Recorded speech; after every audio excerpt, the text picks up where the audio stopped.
శుభమస్తు. శ్రీరామ జయం. నాగుల చవితి కార్తీక మాసం అనగానే జ్ఞాపకం వచ్చే పండుగ.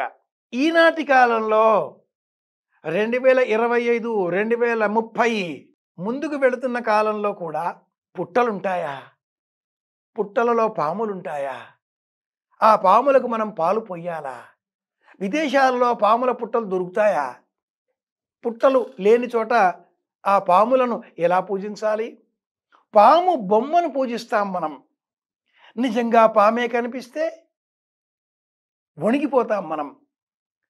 పగయ ఉన్న చోట పామున్న చోట అన్నట్లుగా తిక్కనామాచుల వారి పద్యం కూడా జ్ఞాపకం తెచ్చుకుంటే, పగ అంటూ ఉంటే పామున్న ఇంటిలో ఉన్నంత భయపడిపోతాం మనం. నాగుల చవితి ఉద్దేశ్యం ఏమిటి? ఏ రాజు పంచనో ఇచట శౌర్యపు పాయసమ్ములు నాగుల చవితి నాళ్ళ అంటారు కవి సమ్రాట్ విశ్వనాథ గారు. నాగుల చవితి ఆ పుట్టని విడిచిపెట్టి వెళ్ళిపోయిన పాములు మళ్ళీ అక్కడ రావడం కోసం మనం ఏర్పాటు చేసుకున్నటువంటి పండుగ.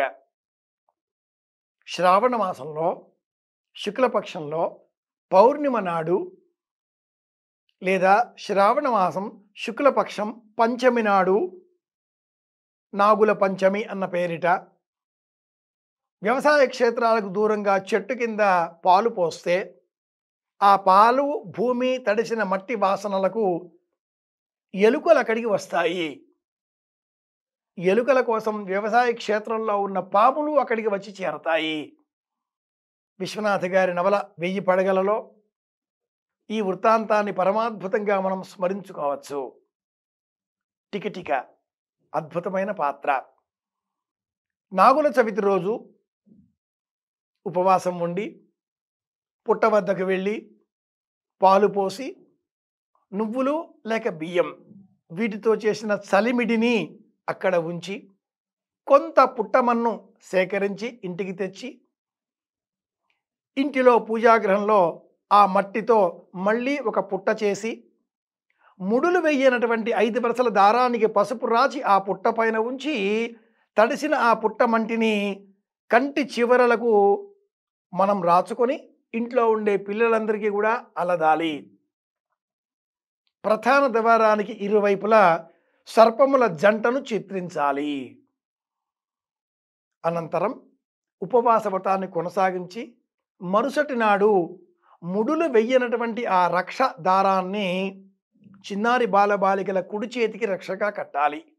ఇది నాగుల చవితి వ్రత విధానం ఆచరించే పద్ధతి.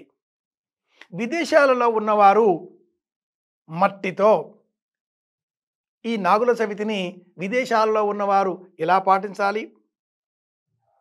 కార్తీక మాసంలో నాగుల చవితిని విదేశాలలో ఉండేవారు పాటించే విధానం ఎలా అంటే, మట్టితో పుట్ట సిద్ధం చేసి పూజాగృహంలో ఆ పుట్టను అలంకరించి పసుపు కుంకుమల చేత పూజించి ఆ పుట్ట పైన ముడులు వెయ్యనటువంటి 5 వరసల దారానికి పసుపు రాచి రక్షగా ఉంచి ఇంటిలో మనం సిద్ధం చేసుకున్న నువ్వులు బియ్యం చలిమిడులను విడివిడిగా నివేదనగా అర్పించి ప్రధాన ద్వారానికి వెలుపల జంట నాగుల చిత్రపటాలను గంధంతో కానీ మట్టితో తడిపిన మట్టితో కానీ చిత్రించి తిరిగి లోనికి వచ్చి ఆ పుట్ట పైన కాసింత పాలు పోసి ఉపవాస వ్రతాన్ని కొనసాగించాలి. మరుసటి నాడు ఆ రక్షలను తోరాలను పిల్లల చేతికి రక్షగా ధరింపజేసి పూజాగృహంలో మట్టితో మనం చేసుకున్న ఆ పుట్టను గచ్చగచ్చ అంటూ ఉద్వాసన చెప్పి తులసి కోటలో నిమజ్జనం చెయ్యాలి. ఇది నాగుల చవితిని నిర్వహించుకోవలసిన విధానం. తెలుసుకున్నాం, పాటిద్దాం, అందరి క్షేమాన్ని కోరుదాం. మళ్ళీ కలుసుకుందాం. నేను మీ కాకునూరి. శుభమస్తు.